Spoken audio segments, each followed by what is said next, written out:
I've been social media free for 60 days, and here's what I've learned. First of all, I just want to say if you are afraid to delete your social media, that means that you probably need to delete your social media. I've had social media since 2014. That is 10 years. And I honestly can't believe that I've had it for that long. For a long time, I had already realized how much of a waste of time social media really is. And honestly, none of us really use it for the purpose that it originally was invented for. Most of us probably spend 90% of our time on social media, not even interacting with people and just scrolling and scrolling for no good reason. That brings me to the first thing I noticed is after I deleted it, I didn't realize how much of a dopamine hit it was every time I got a notification from Instagram or every time I jumped on the app. The apps are formulated to throw so many things at you and to try and keep you on the app as long as possible. There were times I would go on just to answer a message or a comment, and then I would end up being on there for 20 minutes and not even realize it. After I deleted it, I realized how many times I was picking up my phone every day just to look at the screen to see if there were any notifications that I had missed. Even just picking up my phone to look at it gave me a surge of dopamine. I quickly realized how often I was picking up my phone just to check social media. So with those tendencies, the other thing I noticed was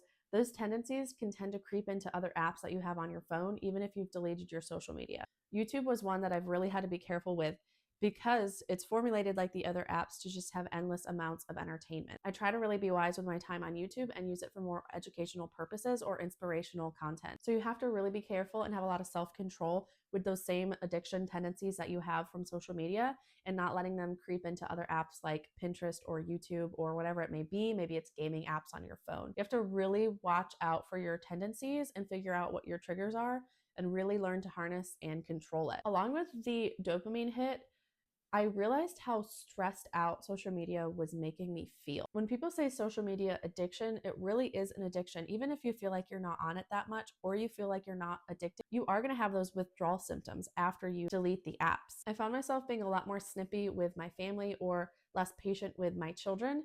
And after deleting it, I realized just how stressed out it really was making me feel. The constant influx of content, never ending scrolling, it really stresses out your nervous system and it puts you in a state of fight or flight mode. That's really not a healthy place to be all the time. And the majority of our society is living in fight or flight mode. It's a really unhealthy place to be. It's so bad for so many different things going on in your body, and it's really bad for your mental health as well. It overall was just making me feel really stressed, and it was just a distraction that was getting in the way of the things that really matter in my life. So along with being much less stressed, I'm also just more content with my life. I'm not constantly comparing. Even if you're not mentally saying, man, I wish my skin looked like hers, seeing so many different people living their best life on social media, you're automatically going to compare yourself. And I didn't realize how much I was doing that. I didn't realize how many things I was buying just because I saw them on social media and just because I was encouraged to buy them through their link with their discount code or whatever it was. I've saved a lot of money since deleting social media, which is kind of hard to say and a little embarrassing, but I think we've all been there. So in general, I'm just a lot more happy living my life and not comparing it all the time. And I'm a lot more content with the things that I have.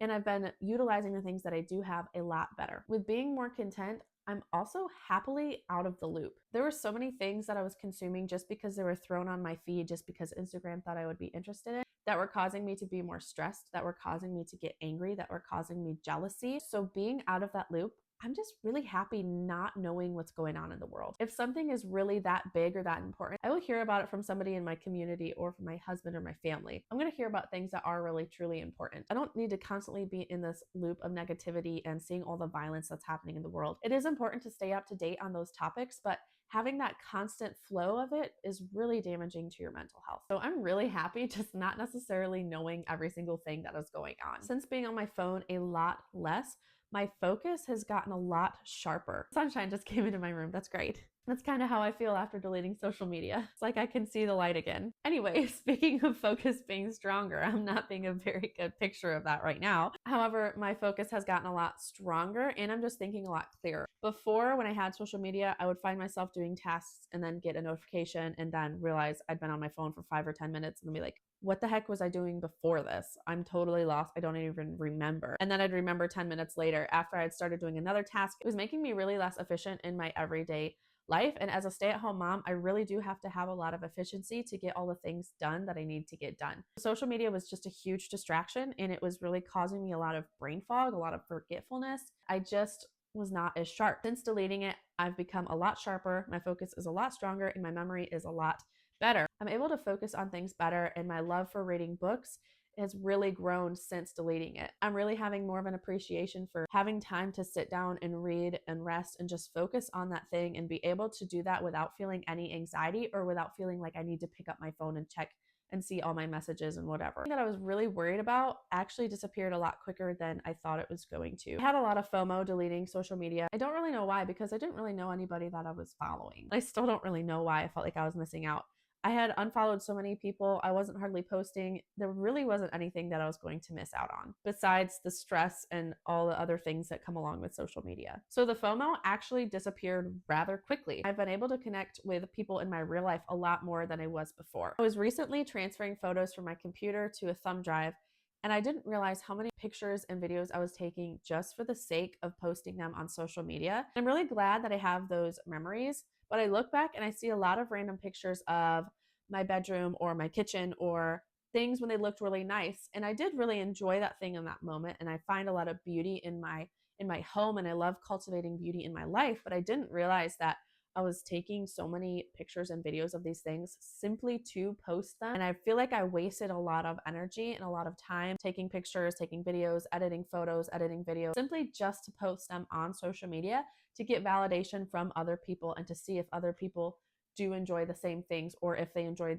that thing as much as possible. And if I didn't get feedback on those things, I would feel a little disappointed. So I was literally giving myself disappointment or setting myself up for these feelings of disappointment. Along with that, though, I do miss sharing pictures and videos of things I love. That's probably the biggest thing I miss, is just sharing that beauty in my everyday life. But I am really glad that I do have a platform like YouTube where I can share it in a much more realistic way. I'm really enjoying YouTube. It's been such an eye-opener in so many ways. I'm still able to be creative, but also be a lot more helpful with this long-form content.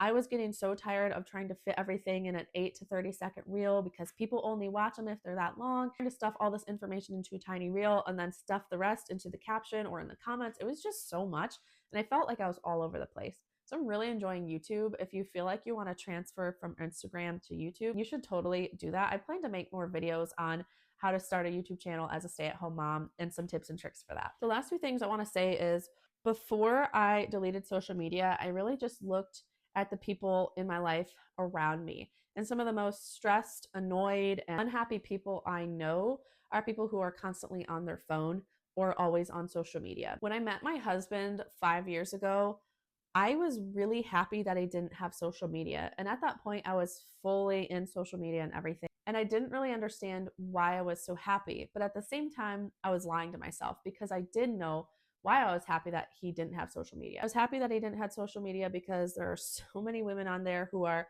basically naked, doing videos of them dancing, etc.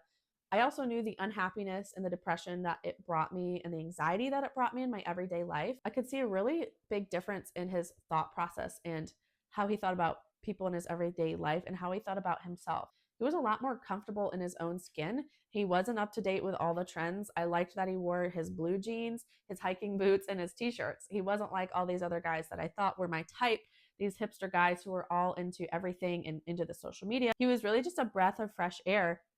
Just like he just lived like we used to back in the early 2000s. He had a smartphone, but the only thing he had on it, I think, was YouTube and Spotify. He wasn't in social media, and I really admired that. And I don't know why it took me so long to get over social media, but I think it just was a long time of social media getting worse and getting crazier for me to realize I really don't need this in my everyday life. So on the last note, if you're afraid to delete social media, know that you're letting the technology control you. These apps have been designed to keep you on this spinning wheel like a hamster, to keep you on the app as long as possible. If social media is making you really stressed, but you're still staying on it all the time, you're doing that to yourself.